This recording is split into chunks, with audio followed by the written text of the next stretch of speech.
Hey everyone, this is Dr. Brooke Goldner from Goodbye Lupus, and I just want to bring you the most updated information we have on keeping your family and yourself safe and well as best you can during the coronavirus COVID-19 outbreak. So first of all, I want to go into how there are more stringent recommendations now than there have been up until now. Every few days we get updates that we need to actually be more careful than we were told initially, and we have to keep updating ourselves and taking more action. So first of all, I really think that everybody right now should be acting as if they have immune compromise. I'm known for helping people with autoimmune disease reverse their diseases and get healthy again. And of course, people with autoimmune disease have to be even more strict about their self-care right now to protect themselves. But if we all act as if we have autoimmune disease or immune compromise, we're going to get through this a lot faster, okay? So first of all, when it comes to food, everyone should find a way to deliver it if they can. So especially if you've got autoimmune disease or someone in your family has any kind of immune problem, or someone in your family has a risk factor like heart disease or diabetes or anything else that compromises their health, or they are elderly, really you need to have things delivered. So you can order it through online delivery. Now I know that a lot of markets are already booked up for a week, but then take the next slot and just order what you know your family will need. You can also rely on others. Now, even with me saying that I think we should all stay home and rely on delivery, there are people that you know probably that are still going out and about. Maybe they are all healthy and they're going out anyway, that you ask them to help you out. You know, that, hey, there's people in our home that are high risk. When you go to the grocery store, would you please buy our groceries? We will Venmo or Zelle you on our phone, or put cash in a plastic bag, you know, that you leave on the front step or under your front mat for them to pick up when they get there. Just talk to them through the window. Don't open the door. Let them drop it off. If you belong to a church or a synagogue or a mosque, or have any other community like that, reach out to those people and see if there's somebody who is going out who'd be willing to help you. This is the time to rely on others. I know for a lot of people it's uncomfortable to ask for help, but this is the time to do so. So find a way to get all of your food delivered. I just yelled at my neighbors yesterday for trying to leave their house. She's in her 70s. Her daughter is sick. I said, get in the house and get that delivered. What are you doing? So we yelled at a distance. I saw them coming out of their house. But we really do need to take that care and protect ourselves. And understand, you know, people are still confused about social distancing and what it means. I mean, what my neighbor was saying was, she and her daughter who were sick were going to stay in the car, and they were going to send their 14-year-old granddaughter or daughter into the store to pick up what they needed. But the 14-year-old was going to get exposed to whatever she's exposed to, and then bring it into the car and then bring it into the house. So we really have to understand that we have to avoid all of this contact to make it okay. And if there is, so let me get into social distancing. Really, it is, most people are not treating it what it needs to be. So first of all, like I said, getting delivery whenever you can. Two, no parties. We had the neighbor on the other side. They just had a party. They had like 10 people all over on their front yard, all sitting together right next to each other, hanging out. And I was astonished and upset. Oh no, what are they doing? And then I've had other folks, even clients, who are having parties, but they're all like holding measuring tape to show that they're the right distance apart. You're taking risks, all right? That rule about 6 feet apart, which really I think should be 10 feet, just let's not even get that close to each other.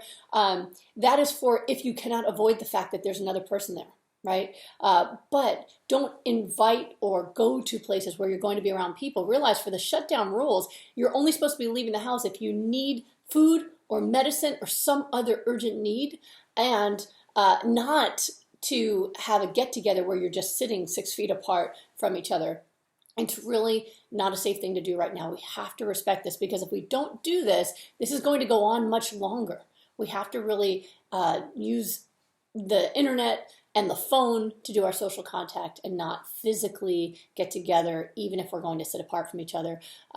If you do go out for urgent needs, wear a mask and gloves. Initially they were saying you don't wear a mask unless you're sick. And I said that in my initial videos too, because that's what the CDC was saying. And still to this day, you should not be buying the masks up that people need, because we have shortages in the hospitals, and our doctors and nurses and other workers in the hospital, the janitors and other people who work in the hospitals, they need protective equipment. We now have otherwise what used to be healthy young doctors and nurses, residents, fellows who thought they were healthy, who are now sick with the coronavirus, and some of them having difficulty breathing right now. They need the equipment the most. So you have to make your own masks right now if you want to do that. I followed a YouTube video and I cut up bras and I made masks out of bras where you cut off the straps and you sew them on the sides, and you can wrap them around your ears or tie them around your head. Hey, we gotta do something else, right? And there's a lot of tutorials online where you can use many different types of household items and or arts and crafts kind of stuff, and make your own mask. So if it's necessary to go out, really rely on that. Let's not buy up the supplies from the hospital. When you get home, immediately wash your hands with hot soap and water for 20 seconds. Put your clothes in the laundry. Right into the washing machine if you have one. If you don't have a washing machine, then you're going to put it into a plastic bag to take it to when you do your laundry, and then go take a shower. It might be over the top. It might not be necessary in the long run, but for now, let's just be as safe as we can, because it's spreading faster and easier than they originally predicted it should. This is way more contagious than a cold or a flu. So let's be extreme in terms of our cleanliness and avoidance right now to protect ourselves. And we also need to keep feeding ourselves well. Some people are afraid of eating healthy foods right now because they think they have to scorch all their food in order to burn off the virus. There has not been data yet that shows that people are contracting it through their food. But again, be safe. So when you get your groceries delivered, let it sit outside for a couple hours and give it some time to air out. When you go to take it in, wear your homemade mask and gloves, some protective eyewear, bring it in and wash it off. So my husband has this whole process, so he'll wash it off on the front step, and he'll use an antibacterial spray to wash down all the bags and packaging. So for example, if we buy pre-washed greens, those are triple washed by a machine. So we're not opening that up and washing it on the inside. We're just washing the packaging. If you have fruits and vegetables that were free, loose, then you want to wash those all off with soap and water the same way you would wash your hands, 20 seconds. Make sure you wash off all the soap, because ingesting soap is bad for your health. Make sure you're really doing that. And then, again, wash your hands with the soap and water for 20 seconds. And so that's what we've been doing to manage our groceries. But you also need to make sure you're taking care of your mental health as well. I'm encouraging people to have multiple activities a day that are just for self-care, like something relaxing and luxurious, like, soaking your feet or taking a long hot bath or skin brushing or something relaxing, something that's exercise or fun. And then something that's social, but virtually social. Like I spent 5 hours on Saturday night hanging out with my best friend through FaceTime. We put it on our screens, and then we hung out and we just chatted and gossiped and laughed. And next thing we knew, it was the early hours of the morning, and went, oh my God, we got to go to bed. We have kids. But it was really fun, and I felt like I had a real visit with my best friend. We just did it through FaceTime. So some kind of social contact. Also, make sure you have a schedule for your day. Don't sit in your pajamas all day. Get up, get dressed, all right? Do your hair, if you wear makeup or you like how you look with makeup, put your makeup on. If you're happy not wearing it, fine. But, shave, do the things that you would do if you were going to get up and go out into the world. Let's not sink into just being in pajamas all day, and because that actually leads more to depression when people don't actually get up, get dressed, get showered, take care of yourself. So I want you to do that. I want you to create a schedule for yourself. If you don't have to work or you can't work right now, then schedule other things. This might be the time to learn a new language. This might be the time to learn a new art and craft thing, but don't sit there and watch the news all day. In fact, just watch the news maybe once or twice a day to get the information you need, and then move on to things that are about something else. Don't make your whole world about coronavirus right now.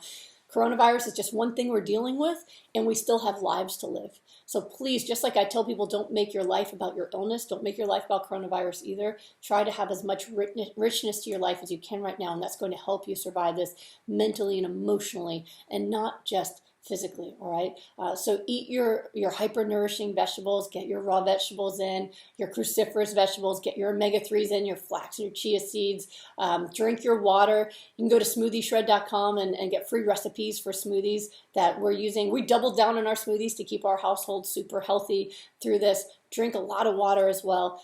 Don't eat junk right now. Eat the stuff that's going to keep your immune system tip-top, whether you're starting out sick or you're starting out healthy. And remember that social distancing is about us taking care of each other. We are each other's keeper, right? Brother and sister. And by staying home, it's not that this is the apocalypse and we can't go out. It's that we're choosing not to because we want to protect ourselves and protect the people that we love and the people that other people love, while we give the scientists some time and space to come up with a solution and to stop transmitting the virus so it has time to die off and not keep going. We're choosing to do this so that we can keep ourselves safer and prevent lives from being lost, okay? So I hope that that helps. Please share this video and this page to help others, and we'll all get through this together. Until next time, this is Dr. G. I hope you're all safe and sound and taking great care of yourself.